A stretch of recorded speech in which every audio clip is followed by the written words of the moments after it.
अब ये एक और इंपॉर्टेंट टॉपिक मैं लेकर आ रहा हूं आपके साथ, पढ़ते समय हम कहां कहां गलती करते हैं। क्लियर है? तो ये दोस्तों अक्सर हमसे कोई चर्चा नहीं करता, तो मुझे लगा कि इस टॉपिक को आपके साथ शेयर करना चाहिए। तो आइए इस आगे स्लाइड्स में देखते हैं। अब क्या होता है कि जब हम कॉन्स्टिट्यूशन पढ़ रहे हैं, तो ये देखिए मैंने एज इट इज कॉन्स्टिट्यूशन का कॉपी मार रखा है यहाँ पर, और ये सारे आर्टिकल्स हैं डीपीएसपी के, है ना, राज्य के नीति निर्देशक सिद्धांत। इंग्लिश में काम करना थोड़ा आसान होता है, इसलिए इंग्लिश की संख्या ज़्यादा दिखती है। अदरवाइज ऐसा नहीं है कि मैं सिर्फ इंग्लिश को प्रमोट कर रहा हूँ, हिंदी वालों के लिए भी ये वीडियो है, राइट। तो दोस्तों बात हो रही थी डायरेक्टिव प्रिंसिपल्स। आप क्या करते हैं कि आप कंटेंट से रटने की कोशिश करते हैं। इसी तरह से ये आर्टिकल्स का ओरिजिनल कंटेंट है। अब आप क्या करते हैं, यहीं से पढ़कर आप खत्म कर लेते हैं। जैसे अभी आर्टिकल एक देखा हमने, विलेज पंचायत की बात हुई थी, ऑर्गेनाइजेशन ऑफ विलेज पंचायत, इतना पढ़ के आप बढ़ जाते हैं। Article 40 organisation of Panchayati Raj, article 40 ऐसा रटते रहते हैं आप, ठीक है ना। तो रटने से काम नहीं चलेगा। फिर आपने रट लिया कि 44 uniform UCC, uniform civil code, uniform civil code, uniform civil code, ऐसा करके आपने रट लिया, है ना। और भी यूनिफॉर्म मतलब 4 दिख रहा है तो यूनिफॉर्म है, बढ़िया जुगाड़ हो गया, याद हो गया हमें, ऐसा कुछ आप। और इधर कहीं पीने पानी की बात होती है यहाँ पर, है ना, मतलब पीने से रोकने की बात होती है, तो आपको वैसे याद हो जाता है थोड़ा सा। तो आप देखेंगे कि आप इस तरह से याद तो कर लेते हैं जुगाड़ तुगाड़ में, लेकिन जब क्वेश्चन अंदर से आ जाए वहां फंस जाते हैं आप।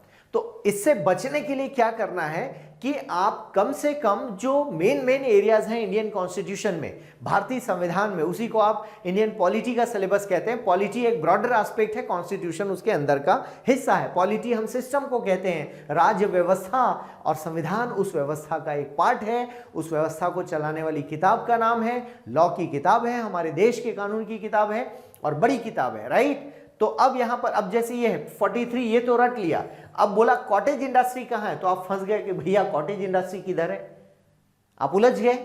तो उलझ गए दोस्तों, क्योंकि लिखा तो है नहीं कॉटेज इंडस्ट्री, और कॉन्स्टिट्यूशन में यही दिया है। यदि आप कंटेंट वाला पेज देखें तो वहां पर लिविंग वेज लिखा है।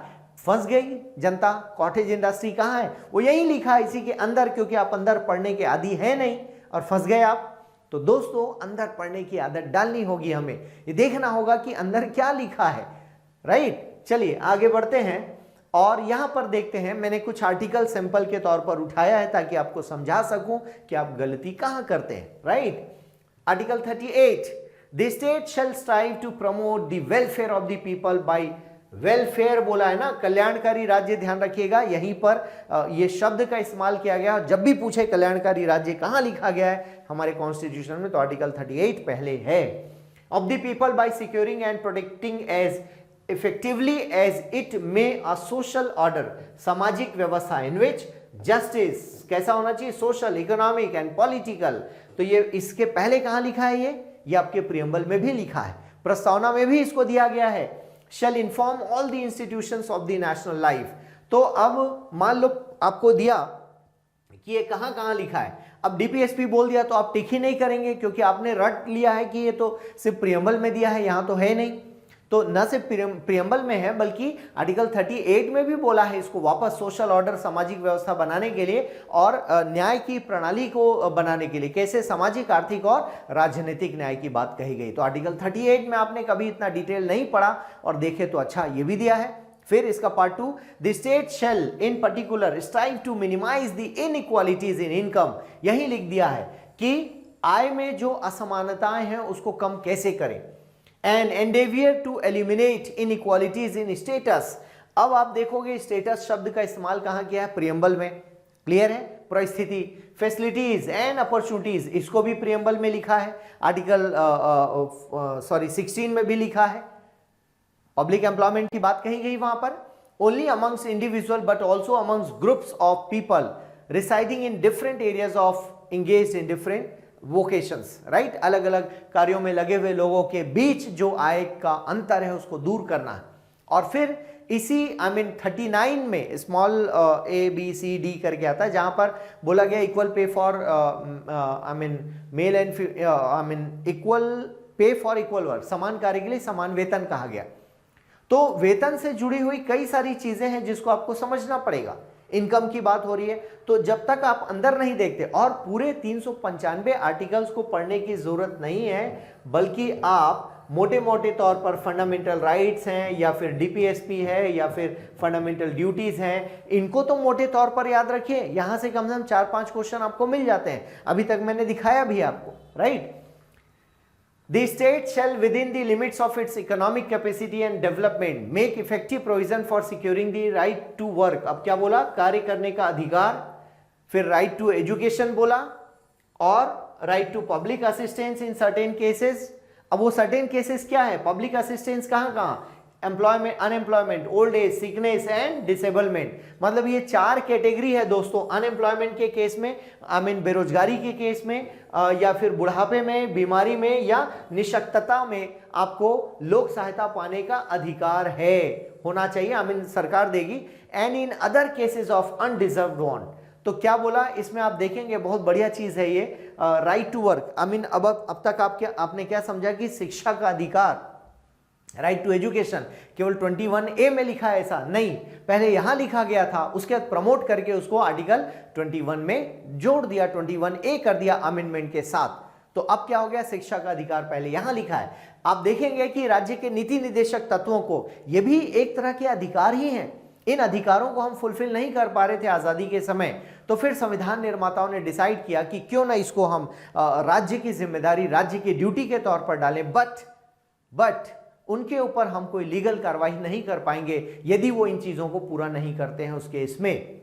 क्लियर है, इसी को जस्टिसेबल आप कहते हैं। प्रवर्तनीयता, गैर प्रवर्तनीयता, तो ये प्रवर्तनीय नहीं है न्यायालय में, इनके आधार पर आप सरकार की खिंचाई नहीं कर सकते कोर्ट में, ठीक है ना। तो उस आधार पर आप देखते हैं दोस्तों कि right to work, right to education. अब राइट टू वर्क कैसे फुलफिल हुआ, मनरेगा के माध्यम से।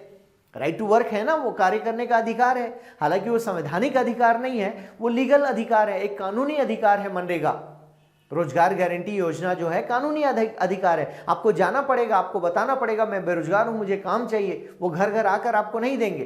क्लियर है, तो ये आर्टिकल 41 को इतना डिटेल आपको देखना चाहिए। क्या है दोस्तों, जब हम इसको डिटेल देख लेते हैं ना, तो इंटरव्यू में भी ये चीज काम आती है और मेन एग्जामिनेशन में भी इस चीज को हम समझ पाते हैं। मुख्य परीक्षा में क्यों हमको ज्यादा मेहनत लगती, क्योंकि इतना डिटेल हम पढ़ते नहीं और हमारे पास कंटेंट होता नहीं, जबकि कंटेंट बेसिक किताबों पर है, बेसिक किताबों में दिया है, और आप घूमते रहते हैं किसी किसी के पास कि ये बता दीजिए, बता दीजिए, बता दीजिए। अरे सब आपके सामने है, सब आपके पास है, आंखें खोलकर पढ़िए तो सही, और बेहतर ढंग से। और शॉर्टकट के चक्कर में आप हमेशा शॉर्टकट में रहते हैं, हमेशा आप शॉर्ट में रह जाते हैं, कट भी हो जाते हैं रिजल्ट से, ठीक है ना। तो रिजल्ट से कटना नहीं है दोस्तों।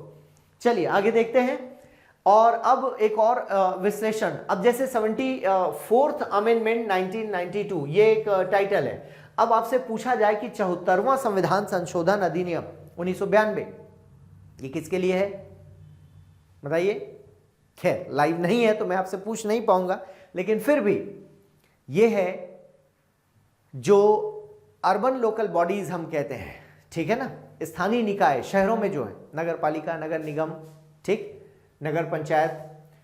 तो नगर पालिका के लिए तो 73rd अमेंडमेंट था, सॉरी पंचायत के लिए, पंचायती राज के लिए, और अर्बन लोकल बॉडीज के लिए 74 था।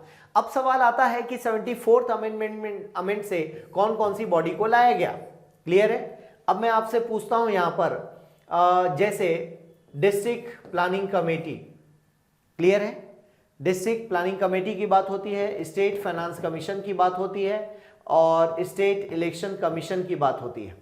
क्लियर है। अब आप जब देखते हैं इसको तो आपको यह लगता है कि ये तीनों तो आए हैं, इसी के थ्रू लाया गया है, लेकिन ऐसा नहीं है। जब इस आर्टिकल को बहुत ध्यान से पढ़ेंगे, ये किसका आर्टिकल है, 243Y किसका है, स्टेट फाइनेंस कमीशन का। The finance commission constituted under article 243I, और I का संबंध कहां से है, I का संबंध दोस्तों 73rd अमेंडमेंट से है। क्लियर है। shall also review the financial position of the municipalities and make recommendations to the governor। Clear है। अब ये रिकमेंडेशन किसको दे रहे हैं, गवर्नर को। ये भी एक बात पता चली आपको कि ओरिजिनल बेयर एक्ट पढ़ने पर, कॉन्स्टिट्यूशन पढ़ने पर कितना फायदा, ये ओरिजिनल है, वहीं से लिया गया। तो मुद्दा क्या है, ये इन दोनों की स्थापना कहां पर हुई है? इन दोनों की स्थापना 73rd अमेंडमेंट से हुई है, ना कि 74th अमेंडमेंट से। ये जरूर 243 ZD क्लियर है।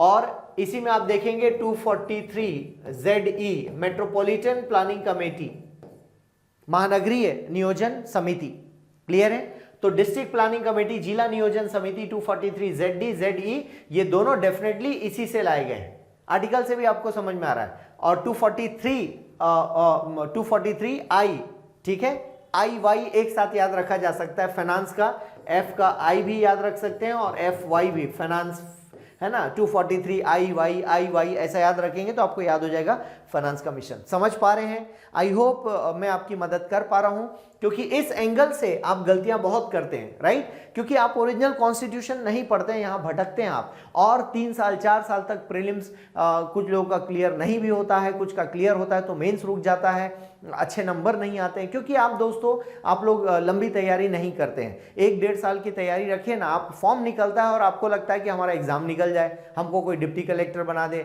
भाई साहब यहाँ पर समझ रहे हैं ना कितनी दिक्कतें, कितनी बेरोजगारी है, और आप सोचते हैं कि 2 महीने में आप डिप्टी कलेक्टर बन जाएं। ऐसा ख्वाब लेना अपने साथ अन्याय करना है, क्लियर है। क्योंकि आप एक्सपेक्टेशन देखते हैं कैसे कोई नहीं बनने देता है हम, अरे चैलेंज लेने ऐसे लेने से थोड़ी ना होगा। कल एक किसी छात्र का फोन आया और उसको किसी ने डांट डपट दिया, कहा तुमसे कुछ नहीं होगा, पढ़ाई नहीं होगी। तो वो एकदम तन गया, बोले हम तो बन के दिखाएंगे। सर टॉपर कैसे बनना बताइए।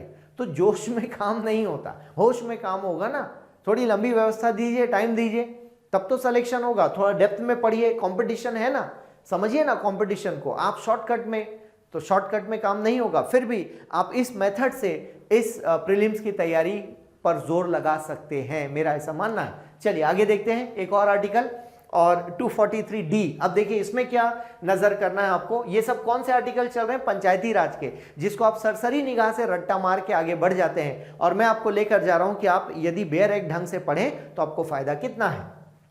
अब इसमें क्या लिखा है, आप सभी जानते हैं 243D है ना, 243D और T मतलब 243T, इन दोनों में रिजर्वेशन ऑफ सीट्स की बात कही गई है। Reservation of seats I mean सीटों का आरक्षण हिंदी में, राइट। तो वहां पर आप देखते हैं कि 1/3 लिखा गया है, किसके लिए? 33% नहीं लिखा, ओरिजिनल कॉन्स्टिट्यूशन में 1/3 लिखा है महिलाओं के लिए, फिर ST SC के लिए लिखा है। लेकिन OBC के आरक्षण की बात क्या हुई है, इसको देखने वाली बात है, ये देखने वाली बात है, गौर करने वाली बात है।